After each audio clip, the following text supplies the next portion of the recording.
I truly feel that this film beautifully captures what it's like to be a dreamer. There are those lines in here, such as that line that's in the trailer about how chasing dreams is hard, but also hard to quit. And then also how the two of your characters help each other to dream again. How would you say that your own dreams have evolved since doing this project and working together? Are you sunsetting some aspects of yourself that you're okay with? Are you opening new doors? How have you challenged each other as artists and dreamers yourself? I think that one gift that this film really highlighted for me was the gift of perspective. Mhm. Um, what does success look like for you? And I think in today's world, like especially with social media, success seems to be defined by so very few options. And I think if you are basing your success off of all of these other, ways of measuring it instead of really checking in with yourself about, what did I seek out to do when I first started dreaming about this? And I think like doing this film, I was reminded like, oh, I'm doing the thing. I'm like, I'm starring in a movie. This is what I used to dream about. I used to dream about being on set. Like, I'm doing it, and nothing can take that away. Like, who cares how many followers I have or what events I go to? It doesn't matter. That's not actually what the dream was. So I think Mm. that's definitely something that this film that I continue to carry with myself after doing all of the exploration that I did for this character. A measure of success in today's society is fame and fortune and all that stuff. And I'm like, well, that's kind of easy to get. If you conform and you sell out, and it's not hard to get. There are all these platforms now where you can get that quite quickly. Now I'm definitely in a space, and it never happened when I was doing the film. It's only happened the last year since the film.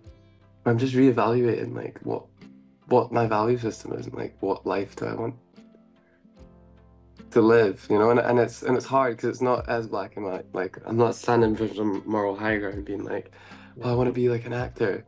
Yeah, I want the car, I want the house. Like I also want that stuff as well. But so that's where it kind of gets into the weeds with me right now. So it feels quite muddy, but I guess my ultimate dream. My mum asked me in the car yesterday. Sounds like a very Hollywood story, but I swear to God she did. She said, where do you see yourself in 5 years?"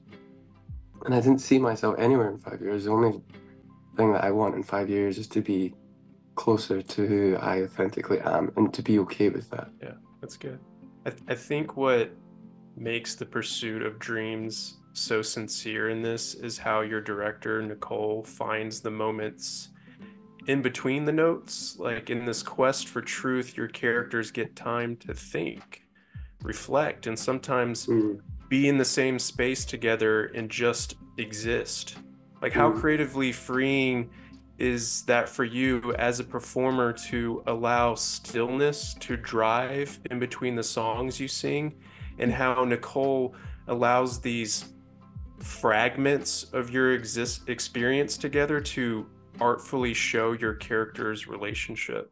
I Yeah, think, I mean, but Lisa, what is it? 5% of what you say, what you project out isn't what you say. It's that represents something like 5%. The tones, 15%. The rest is like body language and like your quiet and your stillness. That's how you really kind of truly communicate when you're not trying to impress and be something for someone, you know. And I think Nicole really honed in on that and utilized that and got us to a place, and we got ourselves into a place where it wasn't contrived. It felt very like organic and very real, and therefore very powerful. yeah, it was very freeing. Nicole just really gave us space to be in whatever moment. She knew what she needed and could communicate that clearly with us, but she didn't over direct us in terms of how we were going to get there. And she definitely made space to see what Thomas and I, what we were going to bring to the scene before, trying to get there and, direct and change things. So it was nice that she kind of allowed us to inform her a bit, Mm. to really see like what does Thomas naturally do in this type of situation based off of what he, thinks about Casey. What is KiKi going to do? And then kind of nurturing that. So that, yeah, it was really lovely to work that way. Yeah. KiKi, did you know that there was going to be this beautiful journey with your hands? Like the campfire scene, the moment on the bike, and the moment where your hands come apart. It's like these little micro stories that are lending themselves to the macro. Were you privy to all those micro stories? A bit, yes, because she definitely, that was one thing I do recall her saying to us, especially when we were around the campfire, of just like wanting them a bit closer on certain takes, wanting them apart, and kind of just letting us know like it's, helping to kind of tell this story of their connection and their chemistry. Um, so yeah, we got, I guess, yeah, like little hints of it, but seeing the film and seeing what it ultimately became, I was like, oh, okay, that's Yeah. cool. Yeah. Yeah, Quentin Tarantino's obsessed with feet. Yeah. Right. He's gonna do Nicole hands. Regal's obsessed with hands. Yeah. Yeah. I'd be okay with that. She finds a way. My favorite scene in this is when Casey takes Dandelion to a scenic spot on top of the hill in the trees. He describes it as a place that helps him get rid of the noise and he can breathe. Do you each have a place like that? A place that allows you to take pause and reset? Yeah, I just outside nature Yeah, puts things into perspective. It's a good ego diminisher, I think right. nature is. I guess for me, it's going back home to Cincinnati. Just being around my family keeps me very grounded and just helps me to remember why I do this, and all of the people that have supported me from the very beginning in this. So being able to tell this story back home was, I mean, magical for me, really. I'm doing a press junket in Edinburgh. I can't even imagine what it's like if I was doing a film in Edinburgh and they came. See, I couldn't do press in Cincinnati. I did that one time for the old guard, and the number of interviews that like my toddler nephew is a part of, like literally online. I'm like, there's videos with my nephew like on my lap. I would not Aw. do press back home.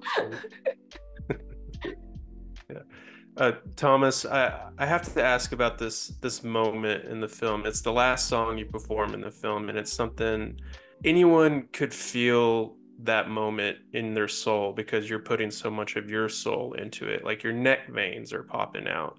Tell me about going into that moment, performing that moment, and then coming down from that moment because it's even reflected in Dandelion's response in the moment. Like even she's just like, whoa.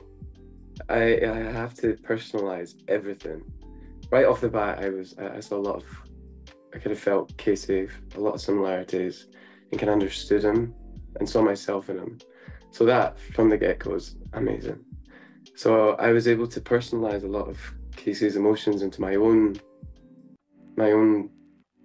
circumstances and situations. That emotion is the same.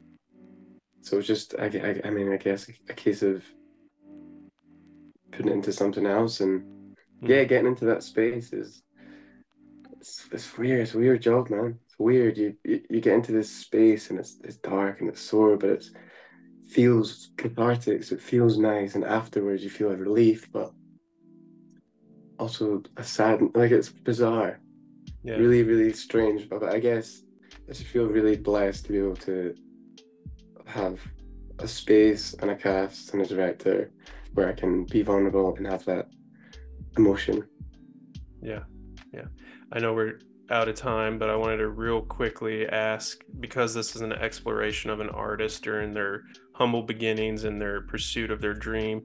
Is there an artist who you deeply value, who you wish you could see Nicole give them the Dandelion approach so you can see their humble beginnings and watch them perform in like a smaller venue? Heroes, David Bowie. That'd be good.